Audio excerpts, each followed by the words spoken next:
I'm here with Blake Nelle of Coldwell Banker.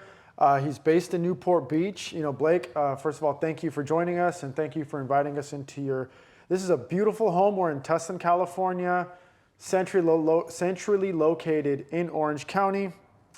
I'll let Blake kind of take it away. Blake, tell us a little bit about this listing. Tell us a little bit about this home. Yeah, I mean, like you said, it's a great location. Tustin Unified School District, which is arguably one of the best school districts in Orange County.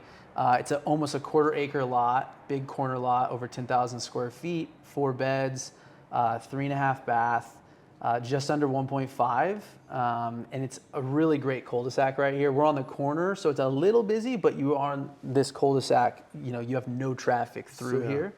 So yeah, I think it's it's great area. It's going to be a great area for kids. First of all, this house will be a great area for kids.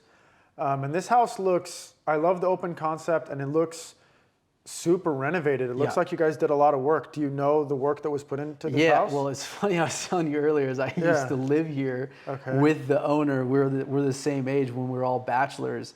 And so we all rented a room from him. And right before we moved in, that was like about 5 years ago, all the work was done. So it's all within the last 5 years. But they did like really timeless finishes, so it feels like it was just done last year. Yeah, these are beautiful floors too. Great floors, great big island, nice appliances, the whole thing.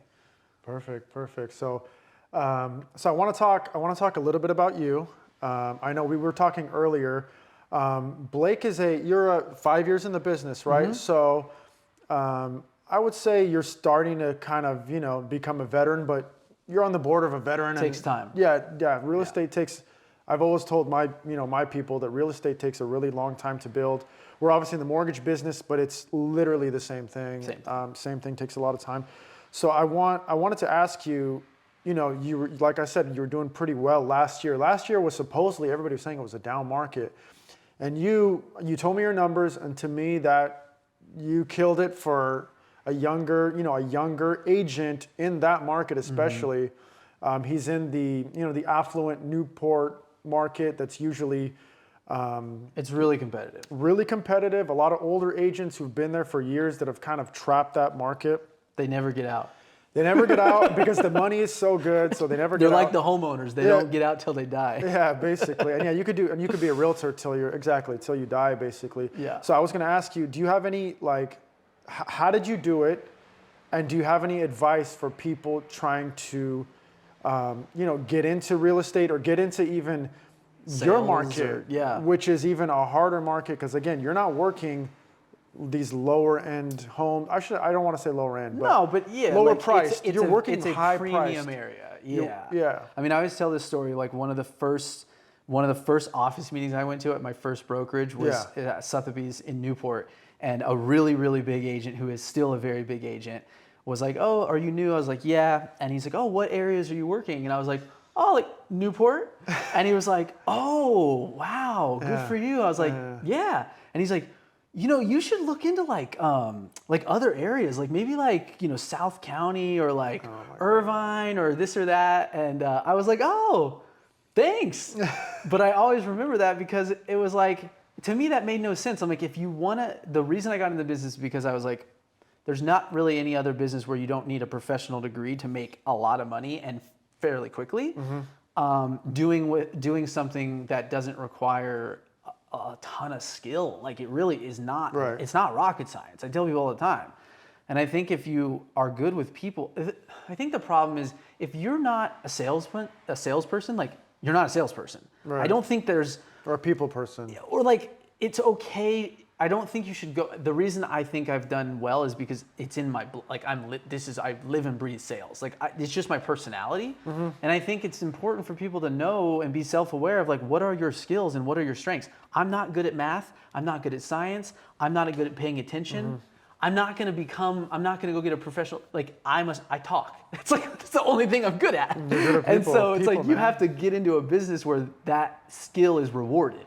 So I think if you feel comfortable, if you're a waiter, a waitress, if you're in some kind of a space right now where maybe you're not making the money you want to make, but you're around people and it's like a service industry or hospitality, all of those Hotels, things. Things like that. Those things are, Basically, like I used to work for Lululemon retail. There you go. Open houses is like working for Lululemon.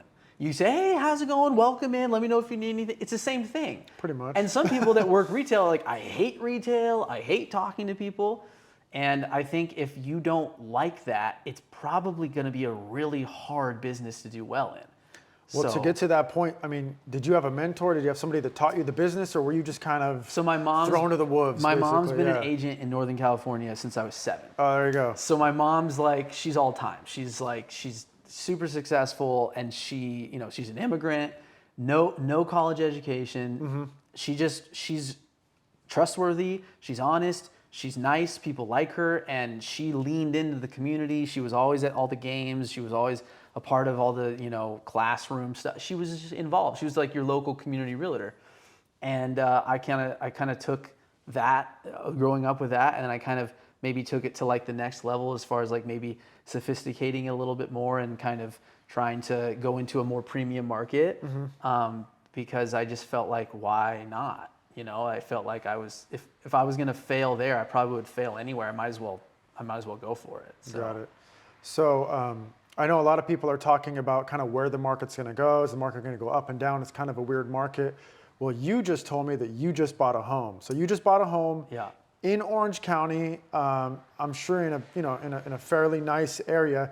So you're a guy who practices what he preaches. Not only is he a realtor, he actually bought a house in this market. So for you people that are asking, should I buy? We got one of the top agents here in Newport that just bought his own home. No, so my question basically to you is, why did you choose to buy right now? Yeah. Well, we were talking earlier, and this is what I've told all my clients, because I can't stand like the old realtor that's like, it's a great time to sell, it's a great time to buy. It's like, well, right. That doesn't make sense. But I do think that whether it's a great time to sell or buy, for me personally, and this is what I tell all my clients, for me personally, I don't see that the prices are going to come down. I think if we wait for rates to come down, the prices are going to go up again. And what we've seen is rates have gone from 3% or even lower all the way up to now almost 8%, and the prices continue to go up or at least stabilize. It's not like we're getting these big 10%, 20% down market, especially in a place like Orange County. Like, it's fairly insulated. Inventory is still super low, and so for me and my family, we just had our second daughter. And I'm like, we need more space. We need to build long-term wealth. And the way I want to do that is through holding real estate. So this is actually the second home we own. We own a home in LA that we Airbnb. Oh, perfect. And I have a 6.75% interest rate on that. And I have a 7.75% on this one. And it sucks. But I'll refi. I'm not planning on selling them anytime soon. So I'm not worried about the rate. I'm worried about the fact that, I know I want to make sure I can make the payment. That's important, which I can. And I want to make sure it's a place that I believe in as far as long-term value, and it is. So for me, just like anyone that is looking to buy right now, it's like, if your lifestyle right now is requiring you to buy or requiring you to make a change as far as where you live or whatever, do it. If you can, do it. Right. You may not be able to qualify or buy the same price that you maybe could have when rates were half of what they are now. Correct. But whatever. Just like, sometimes it requires sacrifices, and like, we bought a fixer-upper. It's not anything to write home about, but it's a single family home. It's a 6,000 square foot lot. It's in Costa Mesa. It's in a neighborhood that I believe in. And I think long term, it's probably going to be a really good thing for us. Beautiful. So, I was going to ask you a little bit about it, but you already touched on it. So, what are your kind of market projections here for the next 6 to 12 months? Again, we just kind of talked about how like you bought, and other people are kind of holding off. They think the rates are too high. Again, you already kind of touched on it, but if you want to kind of briefly kind of go back to that, then what is your market prediction for the next year, basically? I don't know about the next year. I don't know that. Or 6 to 12 months. I don't know if we're going to see a whole lot of changes, but I think what's more important is like long term, because again, if you're buying a home as like a primary residence and you're going to live there, hopefully you're not worried if it goes down next year or in the second year or in the third year. Well, are you buying it to sell it in 3 years? Like, are you a flipper? Like, obviously that's a very different situation. But if you're buying a home as a primary residence and not as a pure investment property, whether it goes up or down or around in the next 3, 4, 5 years, I mean, that's important if you need to be out at that point. Correct. I don't know that it's that important otherwise, but I do think it's still going to probably slowly go up. I don't think we're going to see 30% increases like we did in 2020, but I think overall it's going to be a good investment. And I've continued to tell people this: when the rates come back down, I know everyone's saying this right now, but when the rates come back down, when, not if, they're going to, it's going to be crazy. Like when we come back down into like the 5s, it's going to be like COVID all over again. And you're going to see all these multiple offers. The prices are going to go up. So I don't think it makes any sense to wait. If you can buy now with these rates, you should buy now, and then you should just refi later. Right. Okay, so I think we have a guest joining us. So we can kind of just wrap this up really quick. Again, I just want to say thank you, Blake. Yeah. Thank you for having us. Absolutely, and man. We appreciate Nice to meet you. Yeah, nice to meet you.